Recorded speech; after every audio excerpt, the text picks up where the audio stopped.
তীব্র তাপদাহে অতিষ্ঠ হয়ে উঠেছে রাঙামাটির জনজীবন। গরমে বিভিন্ন রোগে আক্রান্ত হচ্ছে বয়স্ক শিশুরা।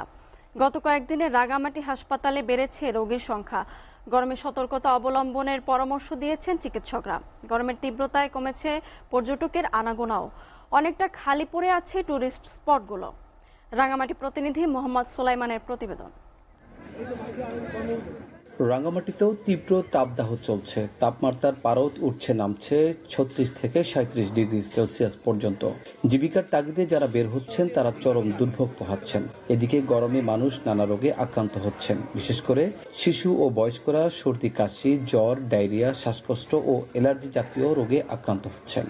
অজ্ঞান হয়ে গেছে, অজ্ঞান অবস্থা বাড়ি আনছে বড় করিয়া, বড় বাড়ি আনছে, একবার বমি করছে, একবার পায়খানা করছে। এর ভিতরে আমরা রাঙাবাড়ি লইয়া যাচ্ছি। জ্বরের সাথে কাশি আর প্রস্রাব করতেছে না, পায়খানা করতেছে না 4 দিন ধরে। কাশি জ্বর মাঝে মাঝে হয়, আর যখন কাশি হবে শুধু কাশি আর বমি এরকম বিষয় হয় আর কি। 1 সপ্তাহ ধরে ছিল জ্বর, আর কাশি ছিল 15 দিনের মতো হবে। গত কয়েকদিনে রাঙামাটির সদর হাসপাতালে রোগীর সংখ্যা তুলনামূলক বেশি। ভর্তি হয়েছে ধারণ ক্ষমতার প্রায় দ্বিগুণ রোগী। স্বাস্থ্য সচেতন হবার পরামর্শ দিয়েছেন বিশেষজ্ঞ ডাক্তার।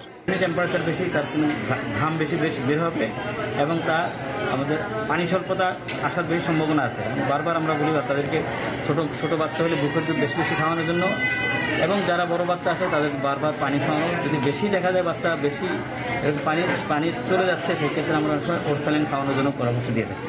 রাঙামাটি সদর হাসপাতালে 100 জনের সিটের বিপরীতে ভর্তি 170 জন। যে কোনো পরিস্থিতি মোকাবেলায় সব ধরনের প্রস্তুতির কথা জানালেন হাসপাতাল কর্তৃপক্ষ। এখানে যে শয্যা সংখ্যা বা হাসপাতালের যে ইনফ্রাস্ট্রাকচার, এটা আসলে 50 শয্যার উপযোগী। এখানে এই মুহূর্তে 100 শয্যার পথ্য এবং ওষুধপত্র সাপ্লাই আছে। হিট স্ট্রোকের জন্য আমরা আসলে পর্যাপ্ত সংখ্যক স্যালাইন, সেটা আইভি ফ্লুইড এবং মুখের ওরসালাইন এবং অন্যান্য ওষুধপত্র মোটামুটি মজুদ আছে আমাদের। আমরা আপাতত আশা করি যে কোনো সমস্যা হলে সেটা সমাধান করতে পারব। এদিকে জেলায় কমে গেছে পর্যটকের সংখ্যা, ব্যবসায় মন্দাভাব দেখা দিয়েছে। মোহাম্মদ সুলাইমান, SATV, রাঙামাটি।